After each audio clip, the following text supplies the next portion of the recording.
Hello, welcome to another physics class. Today we'll be looking at pressure. Pressure is something that we all hear a lot about. We are going to see what it really means and how it affects our everyday life today. So sit back, take your notes, your jotters, and be ready to learn as we go on into this lesson. The objectives for today's lesson are to define pressure and state its unit. You look at how pressure relates with area. We also look at how we can determine the pressure in fluids, and we will look at atmospheric pressure, and of course we will do some calculations there. Now let's paint a scenario of instances where we have felt pressure. Look at the slide and try to think about the scenario.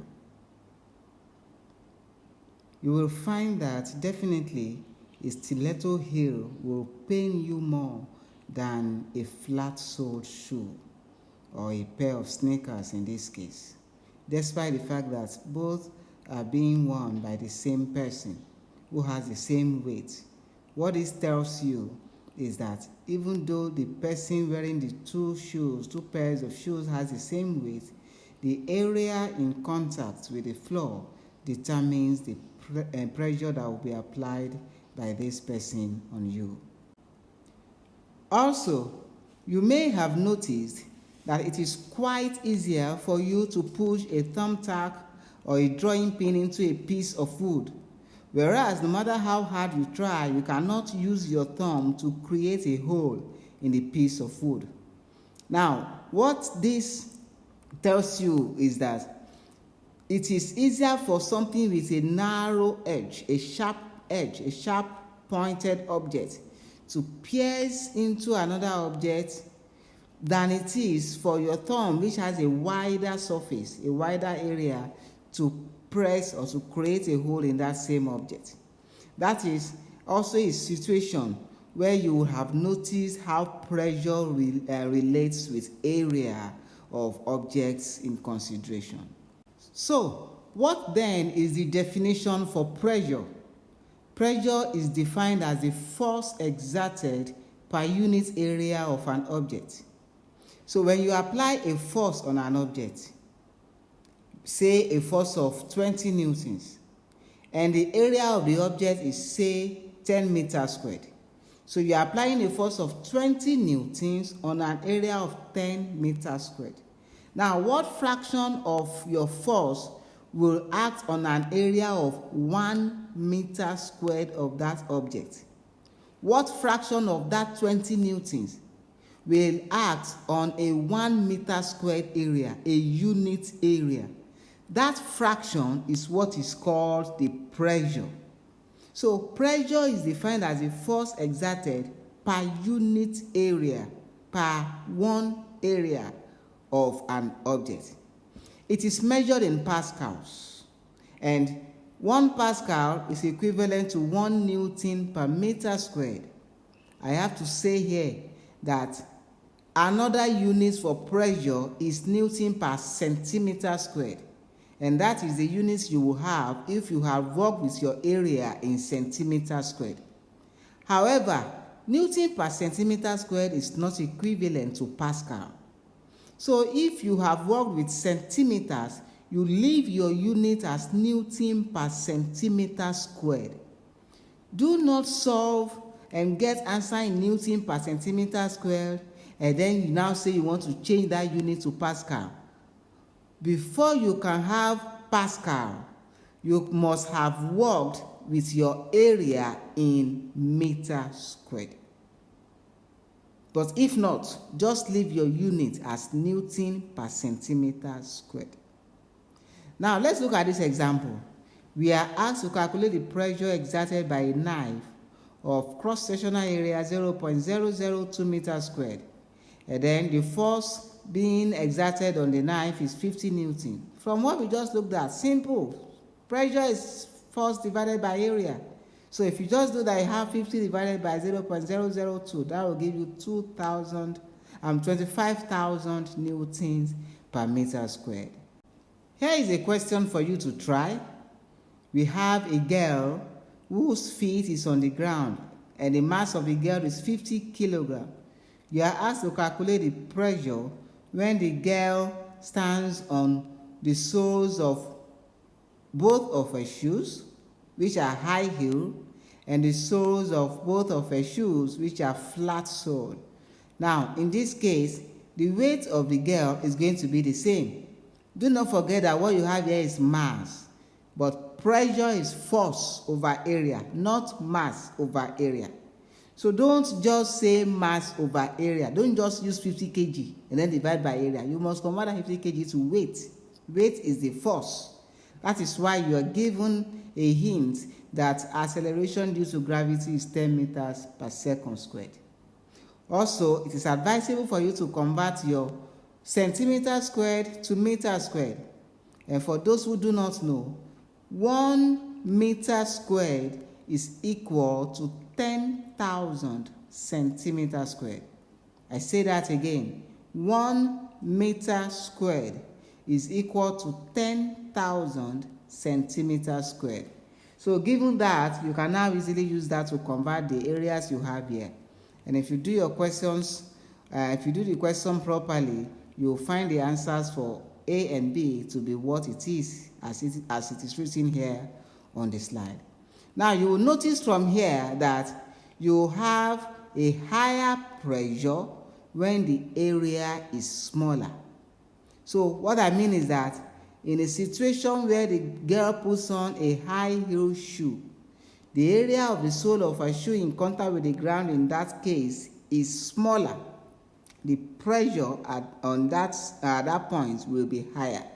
So that shows you that the lower the pressure, the lower the area of an object in contact with another object, the higher the pressure that object exerts on the other object. The lower the area, the higher the pressure.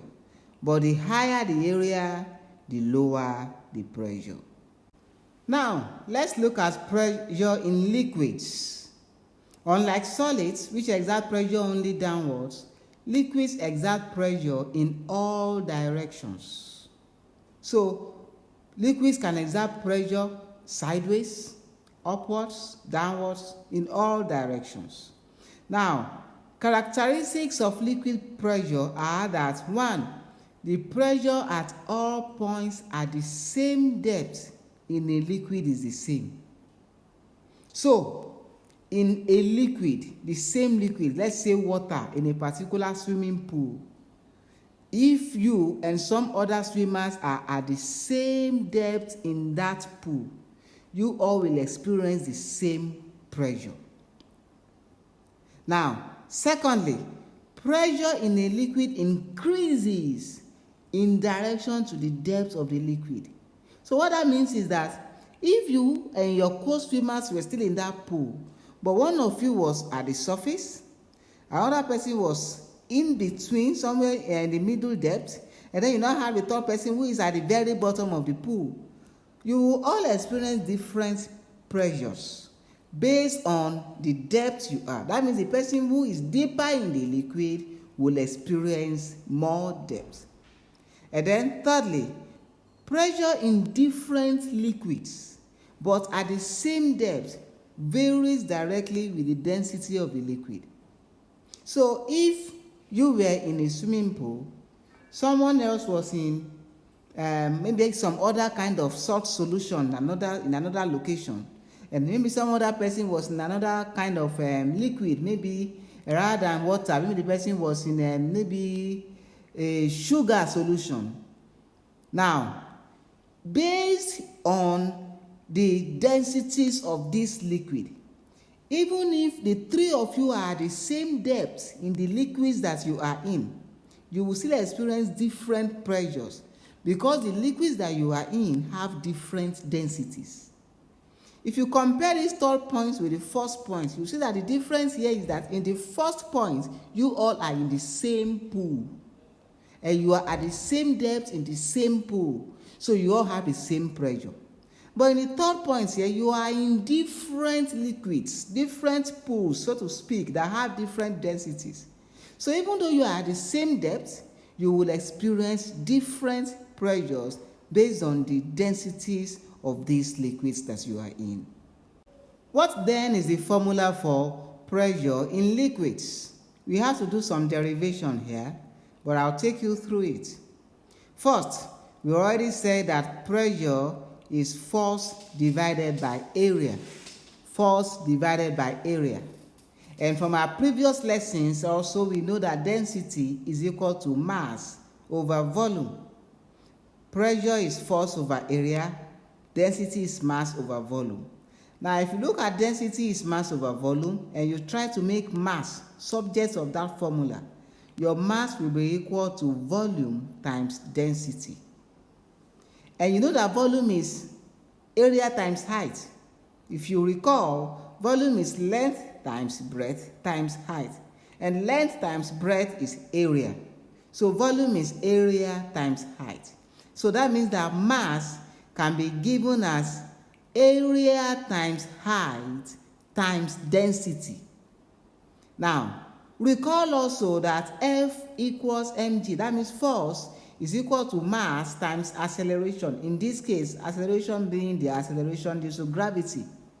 So if we substitute equation 1 into equation 2, that means in equation 2 where we have F equals mg, rather than putting m, we put area times height times density where we have m. Since mass is area times height times density, then you will have F equals area times height times density times g. Don't forget there's still a g at the end there. F equals mg.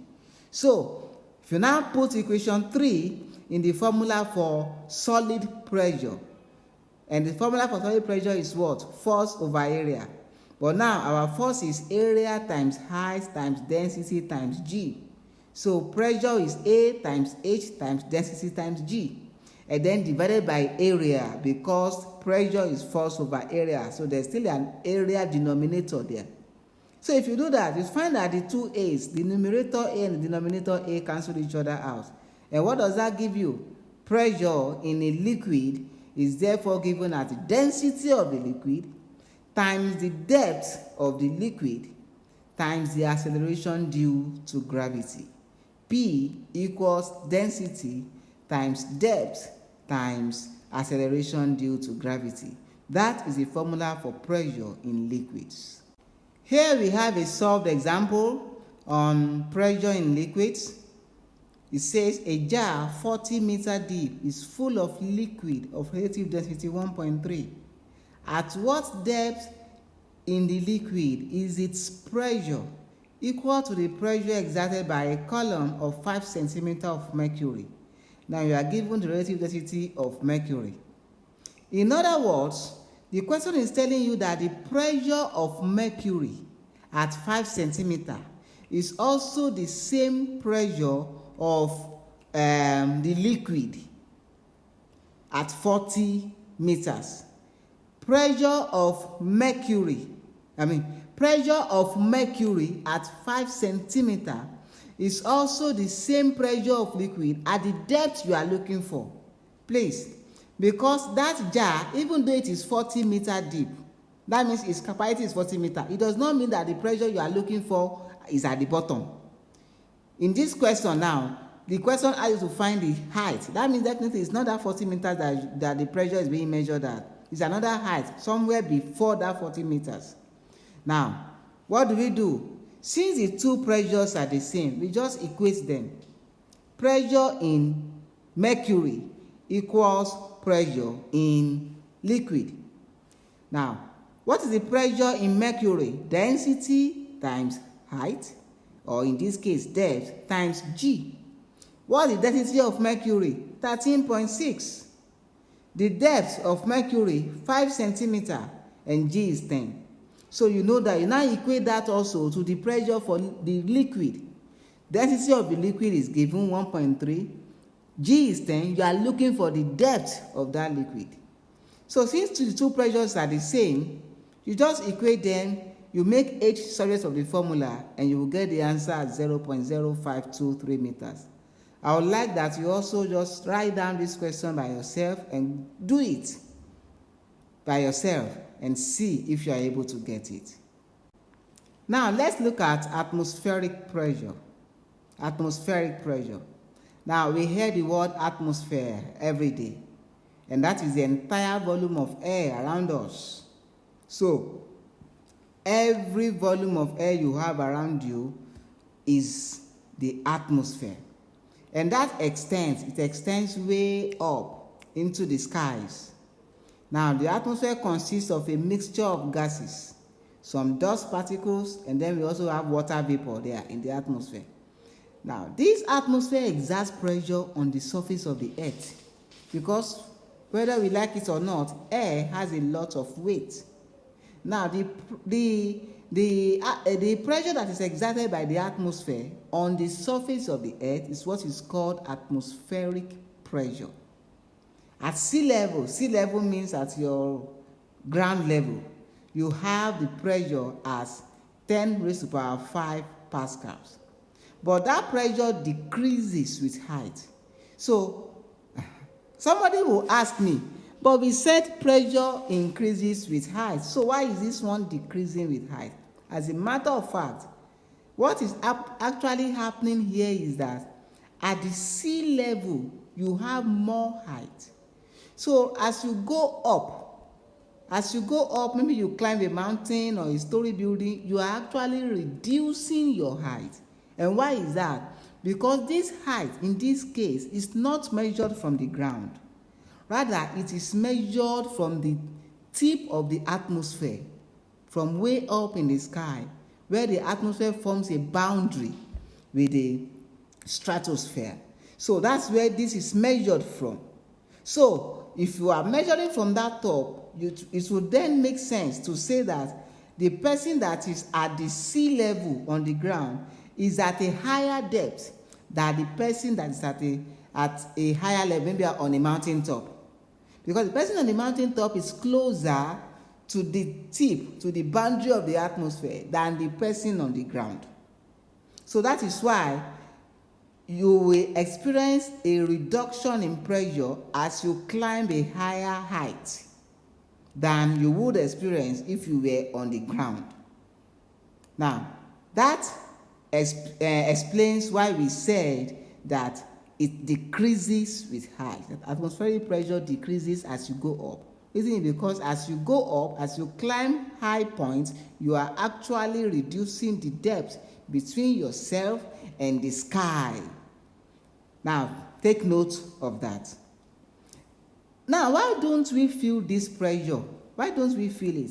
Why don't we feel that something is acting on us, like something is trying to crush us? We don't feel it. Why? Because the cells in our bodies maintain an internal pressure that balances this external pressure. So by some way, our cells are able to maintain a balance, of the pressure, so that we have an equilibrium, sort of. That is why we do not feel it.